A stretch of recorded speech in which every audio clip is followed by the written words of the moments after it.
nabigu calayhi salaatu wasalaam wuxuu inagula dardaarmayaa kow ixris calaa maa yanfacak wixii ku anfacaya inaad ku dadaasho waxaan ku anfacay inaad ka tagto isla markaana inaad ilaahay tala saarato oo ilaahay subxaanahu watacaala aad u tala saarato wax walba wuxuu nabigu raaciyey markaa taa cagsigeeda waxaa dadka u diiday inay wax qabtaan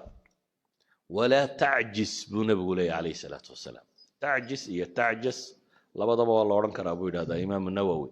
لكن كسر ضعانة ولا تعجز هعجز كوا معي قفك بني آدم قال الله وحبا كنا عبيد هذا الكسل والعجز بين هذا كسلك وقفك وهسي عدم الإرادة وقفك أن دونس بالهين إنه حقب طبر cajsiguna waa qofkii raba inuu wixii qabto laakiin haddana qaban kari la u taagla cadam alqudra shaqo kastoo la qabtaa waxay dhahdaan labadan shay buu camalku ka kooban yahay inaad waxaad doonaysid iyo inaad awoodid markaasuu camalku kuu qabsoomaya inaad doonaysid inaad qabato iyo inaad awoodo nabigu calayhi salaatu wasalaam markaa wuxuu tilmaamayaa inaynan cajsinin dadka badh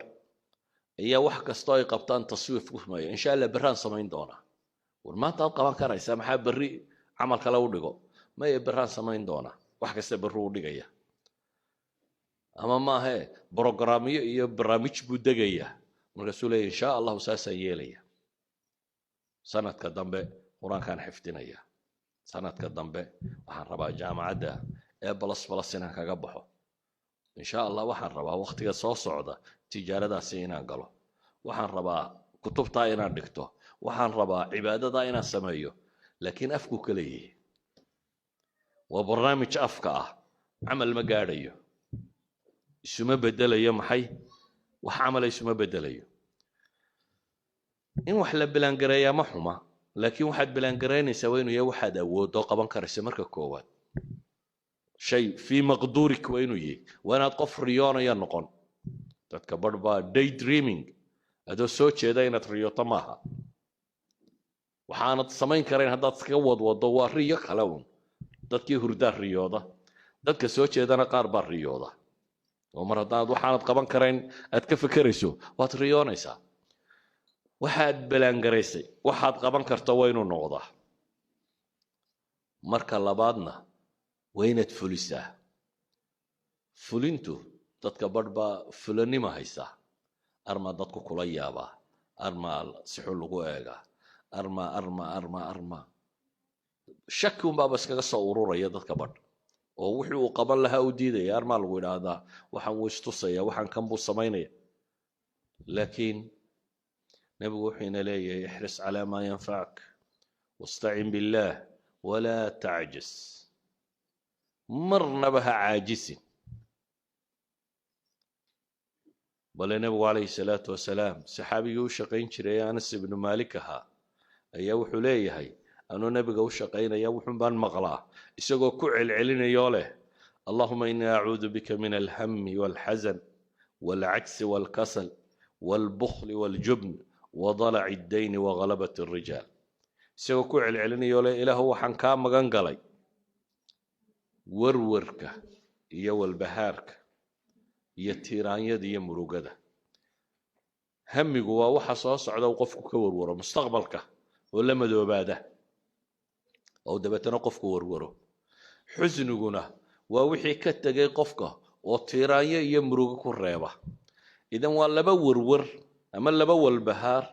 laakiin waxay ku salaysan yihiin midna waa wixii tagay midna waa waxa soo socda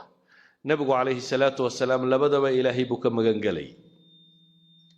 wuxuu kaloo ilaahay ka magan galay al-ajz wal-kasal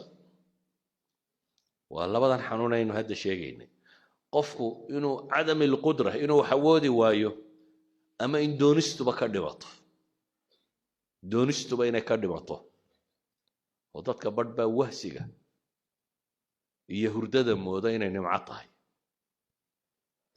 والراحيسين يقولوا ده تنا وشيفة يا سابختها waxba nolosha hurda kuma soo kordhiso qofku waa inuu hurdada seexdaa intuu uga baahnaa uun intuu caafimaadkiisa ku ilaalinayay intuu nashaadada jidhkiisa uu dib ugu soo noqonaysay sida awgeed buu nabigu wuxuu ilaahay ka magan galay wahsiga iyo waxtaryarida wuxuu kaloo ilaahay ka magan galay bukhliga iyo jubnigu waa baqaha waa qofku markuu wahsado dee wixii uu ka baqaya dabeetana si aad u sugaysa walaadii baraad qaban inaad u leedahay ayay iswada fuulaysa hadhowna waxay gaadhaysaa shaqadii waxaanad qaban karinba bukhliguna waa wixii oo anfacaagii aan dadka gaadhaynin wadalaci dayni waghalabati rijaal waxa uu nabigu sheegayna waxa ka ratibma daynta oo kaa xoog badata iyo bini aadamka oo kaa xoog bata xadiidkani waxa uu tilmaamayaa markaynu soo duuduubno qofka muslimka inuu qof active qof nashiita qof firfircoon qof raba inuu wax qabto qof camal adduunyo mid aakhira midun ku foogan qof aan noloshiisu khasaare noqonin ama waqtigiisu khasaare ahayn ayuu nabigu calayhi salaatu wasalaam tilmaamaya walidalik buu nabigu wuxuu tilmaamayaa waqtiyada qaarkood ayacjizu axadukum buu nabigu yidhi waar midkiin miyuu kari waayaya an yaksiba kula yawmin 1000 xasana maalin kasta inaad 1000 xasano shaqaysato miyaad awoodi kari waayeysa nin raggii meesha fadhiyey baa wuxuu yidhi kayfa yaksib axaduna 1000 xasana oo midkaayo suu 1000 xasano u shaqaysan karaa 1000 ajara u heli karaa qaala yusabixu